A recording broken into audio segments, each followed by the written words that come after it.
A lot of people think quitting happens in one big moment. Like one day, just wake up, give up, and walk away from your goal. But I don't think that's how it usually works.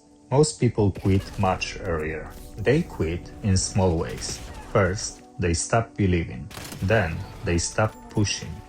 Then, they stop showing up with the same energy. And in the end, the actual quitting is just the final step of a process that already started in their mind. That's something I've been thinking about a lot on this road. Because when you choose a big goal, especially a long one, you quickly realize something important. The hardest part is not starting. The hardest part is staying with it long enough for it to start making sense. Everybody likes progress when it's obvious.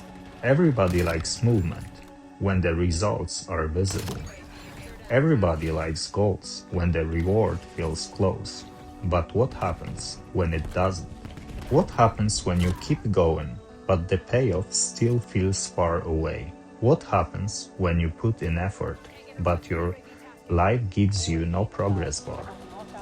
That's where most people slowly disconnect from their own goal.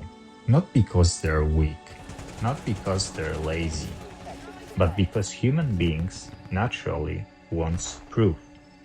We want evidence that our effort means something. We want signs that we are not wasting our time. And when that proof doesn't come quickly, doubts start growing. Maybe this is not working. Maybe I'm not good enough. Maybe this is taking too long. Maybe this goal was never for me. And that's the dangerous part, because a lot of times nothing is actually wrong. The process is still working. It's just working quietly. And the quiet progress is the kind of progress most people don't respect. That's why so many people stop too early. Not because they reach their limit, but because they reach the stage where the progress becomes invisible. And invisible progress is mentally heavy. Because now you need something deeper than excitement. You need patience, you need structure, you need the ability to keep moving, even when your emotions are no longer helping you. That's where motivation starts losing its power. Motivation is great in the beginning. It gives you energy, it gives you vision, it makes the goal feel alive. But motivation is weak when reality gets repetitive. It's weak when progress is slow. It's weak when you have an average day, a tired mind, and no special feeling pushing you forward. That's why so many goals fail. Not because the dream was bad, but because the person depends too much on emotion, and emotion is unstable. You cannot build a long road on unstable fuel. That's true in life, and honestly, it's true even in a game. When people look at goal from the outside, they usually focus on the final number, the final level, the final result, the final image, but they don't think enough about the middle. And the middle is where almost everything important happens. The middle is boring sometimes, the middle is repetitive. The middle tests your identity, because in the middle you no longer have the excitement of the beginning, but you also don't have the satisfaction of ending. So now, what keeps you moving? That is the real question. Not how big is your goal, but who are you when the goal stops feeling exciting? That's the part that changes people. That's the part that reveals character. Because consistency sounds simple when you say it, but real consistency means showing up in imperfect conditions. It means showing up when your energy is lower, when you are not in the mood, when the process feels slow, when nothing around you is clapping for you, when nobody sees the effort except you.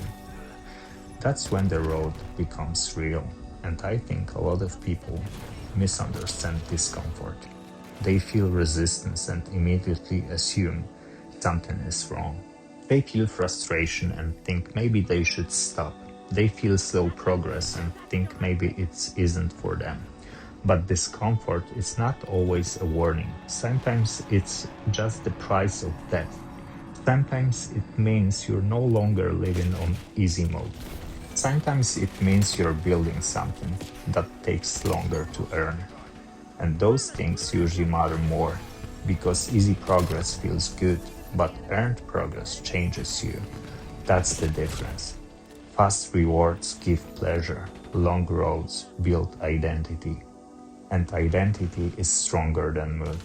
That's why I think the real danger is not failing. The real danger is quitting before the process has time to reveal what it was doing inside you. Because sometimes the biggest change happens before the invisible result appears. Sometimes you're becoming more disciplined before you feel successful. Sometimes you're becoming more patient before you feel confident. Sometimes you're becoming stronger before anything on the outside looks impressive. And if you stop too early, you never get to meet that version of yourself. You only meet your doubt. You only confirm your fear. You only teach your mind that things should be abandoned when they stop feeling easy. And that lesson spreads into everything. Not just one goal, everything. That's why the road matters to me.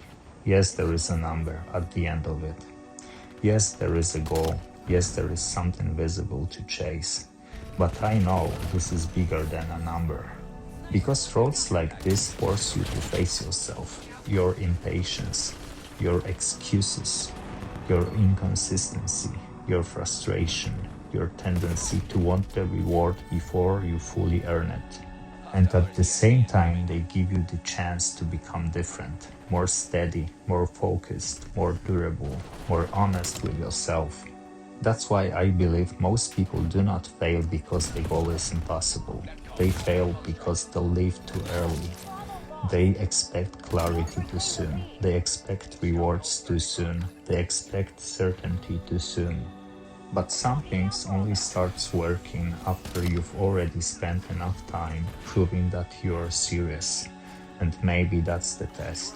Maybe the road does not just ask what you want. Maybe it's ask how long you can stay committed before the result appears. Because that's where the separation happens. That's where talk ends and identity begins. So if you are on your own road right now, and it feels slow, and it feels repetitive, and it feels like nothing is happening yet, that doesn't always mean you're lost. It might mean you've reached the part where most people live, and if you stay there a little longer, if you keep showing up, if you keep building without immediate proof, that might be the moment your road actually starts becoming real. Not when it looks amazing, not when it looks impressive, but when it demands something deeper from you. That's where a real journey begins, and that's why the road continues.